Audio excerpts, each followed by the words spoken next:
Assalamualaikum warahmatullahi wabarakatuh. Selamat malam. Saya Fahri Azri Rashid dari tim 1 Introduction to Database Information Management, tim 1 angkatan 2212 kelas DEBA. Izinkan mempresentasikan apa yang telah kelompok kami buat. Sebelumnya skema yang akan ditampilkan, skema database-nya seperti relasi dari hubungan antar tabelnya seperti ini, di mana pengguna memiliki hubungan dengan hak akses. Pengguna ini juga berhubungan dengan barang dan supplier, di mana barang ini bisa dilihat pembelian dan penjualannya serta pelanggannya. Berikut kita akan ke akan demo aplikasinya, di mana kita menggunakan user Fahri misal. Pada user ini kita lihat ada data barang, menampilkan beberapa data barang, di mana data barang yang ditampilkan ini berdasarkan data usernya. Jadi misalnya suatu barang terpaut sama user A, maka barang itu hanya akan tampil ketika user A login. Tidak mungkin tampil ketika user B login. Lalu di sini bisa ada tambah barang.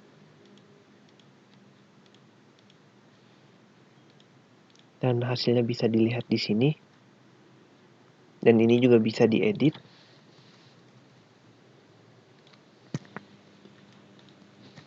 Atau dihapus.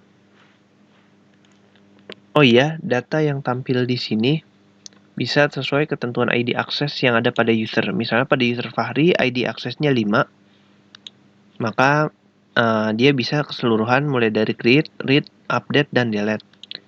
Kita ambil contoh lagi untuk user lain.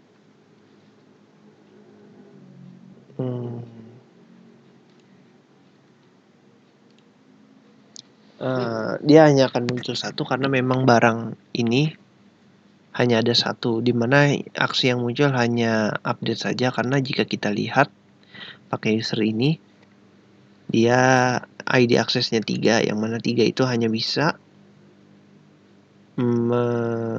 memperbaharui file. Atau kita misalnya pakai user yang lain seperti user Adam.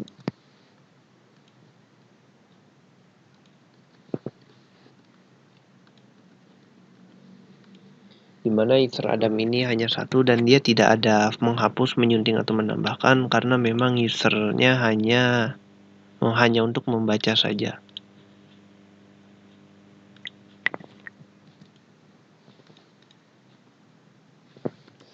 Selanjutnya kita akan menjelaskan lagi.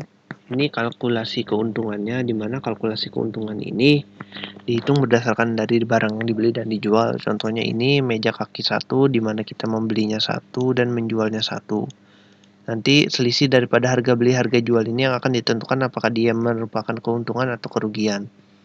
Stok saat ini 0, satuannya buah dengan keuntungan 100.000, di mana statusnya untung jika dia lebih dari atau sama dengan 0. Kemudian kita akan bahas dari sisi back-end-nya. Dari sisi back-end, ketika kita berhasil login di halaman index.php,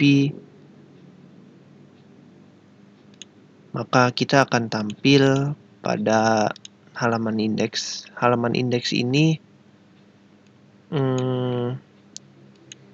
dia terletak pada file terluar dari folder idim strip TK3 ini, di mana ada session. Session ini merekam aktivitas user yang telah login.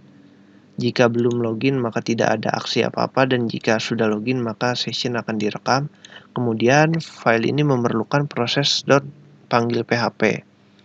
Proses .panggil php ini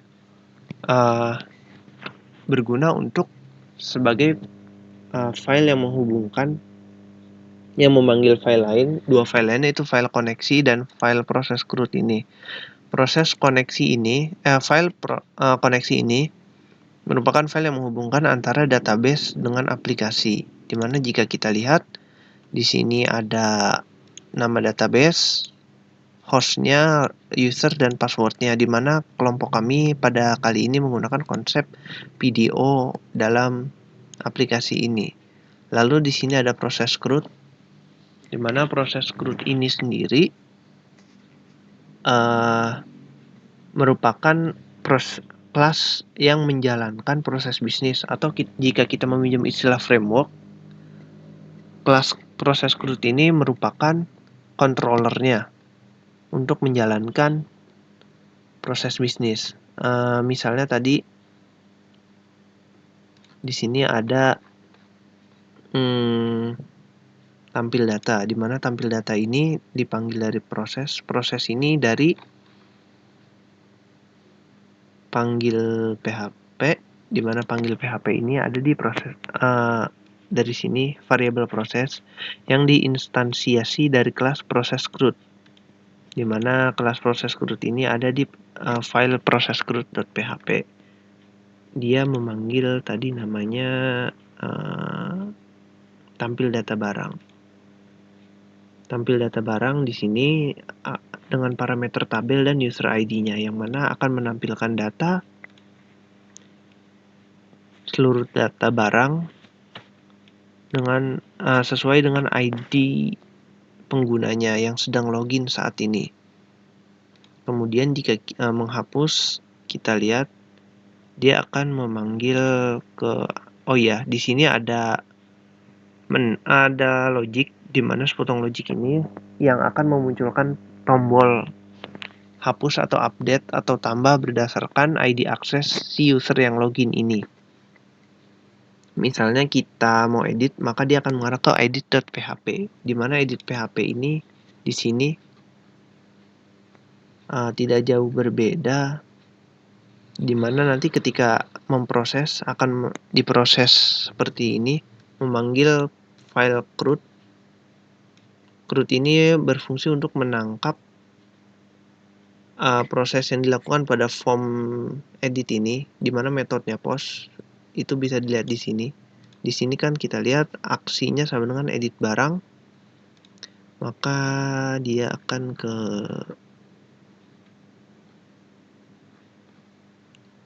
edit. Nah, akan di sini, akan ke sini, yang dimana dia akan menangkap data dari ini, nama kelas, ini nama dari HTML-nya. Dia akan menangkap dari sini, name sini. Kemudian mengupdate, di mana update ini memanggil proses barang ini, edit barang di file proses. Proses ini tadi dari proses CRUD. Edit barang ada di mana ya? Nah, ada di sini, dapat kita lihat. Dia ada di sini untuk mengeditnya. Kemudian jika untuk menghapus itu ada di kelas aksi, karena ada aksi hapus barang dan mengambil ID-nya, dimana nanti dia akan mengarah ke CRUD ini dan memanggil aksi hapus barang. Hapus barang ada di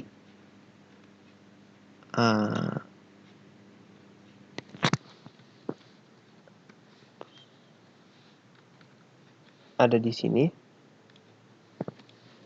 mana dia akan memanggil function hapus data barang yang ada di sini untuk menghapusnya berdasarkan ID barang yang dipilih. Kemudian akan kami jelaskan secara singkat dan tidak mendalam karena keterbatasan waktu untuk fitur-fitur lainnya selain keuntungan dan barang tadi. Dimana di sini juga terlihat ada supplier. Ini data yang telah kelompok kami inputkan dan data penjualannya. Sekian presentasi dari kelompok kami, kurang lebihnya mohon maaf. Wassalamualaikum warahmatullahi wabarakatuh dan selamat malam.